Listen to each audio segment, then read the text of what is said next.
আল্লাহর পয়গম্বর হযরতে মুসা আলাইহিস সালাম একবার আল্লাহকে প্রশ্ন করল, রব্বুল আলামিন তুমি জান্নাত বানাইছো, এই জান্নাতের মধ্যে একজন সর্বনিম্ন পর্যায়ের জান্নাতীর অবস্থাটা কেমন হবে, তার অবস্থানটা কোথায় হবে?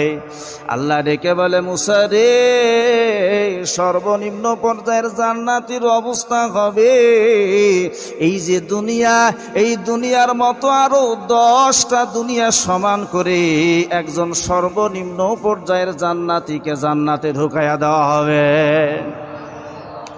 বন্ধুগণ আমার, আল্লাহ ডেকে বলে, মুসা রে, সমস্ত জান্নাতীরা জান্নাতে যাবার পর, সমস্ত জাহান্নামীরা জাহান্নামে যাবার পর এক ব্যক্তি জান্নাতের পাশে অবস্থান করবে।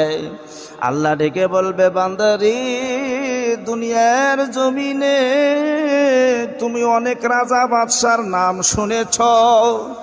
এ বান্দা, তুমি দুনিয়ার মধ্যে অনেক রাজা বাদশার নাম শুনেছ। তোমার সাধ্য অনুযায়ী ওই সমস্ত রাজা বাদশার মধ্য হতে তুমি 4 জন বাদশার নাম বলে এবং তাদের রাজ্যের বিবরণ দাও। বান্দা ডেকে বলবে, আল্লাহ, দুনিয়ার মধ্যে আমি অমুক রাজার নাম শুনেছি, অমুক বাদশার নাম শুনেছি, তাদের সম্পদ ছিল অনেক, আমার মনে চায় তাদের মতো রাজ্য পাওয়ার, আমার মনে চায় তাদের মতন রাজা হওয়ার। আল্লাহ ডেকে বলবেন, বান্দারে, তুমি 4 জন রাজ্য, 4 জন বাদশার নাম এবং তাদের রাজ্যের বিবরণ দিয়ে দাও। বান্দা ডেকে বলবে, রব্বুল আলামিন 4 জন বাদশার নাম বলে দিলাম।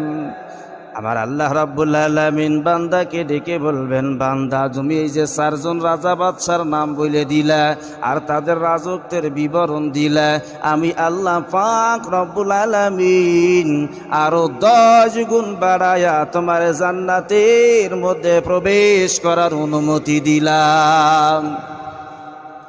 সর্বনিম্ন পর্যায়ের জান্নাতের অবস্থাটা এইরকম। দুনিয়া 10টা এক জায়গায় করলে যত বড় হয়, এত বড় জান্নাত একজন সর্বনিম্ন পর্যায়ের জান্নাতি। দুনিয়াটা হলো, এটা দুনিয়াটা হচ্ছে জান্নাতের একটা চাবির রিং রাখার মতো জায়গা। কথা বোঝেন নাই ভাইরা আমার? এটা হলো সর্বনিম্ন পর্যায়ের জান্নাতির অবস্থা হবে।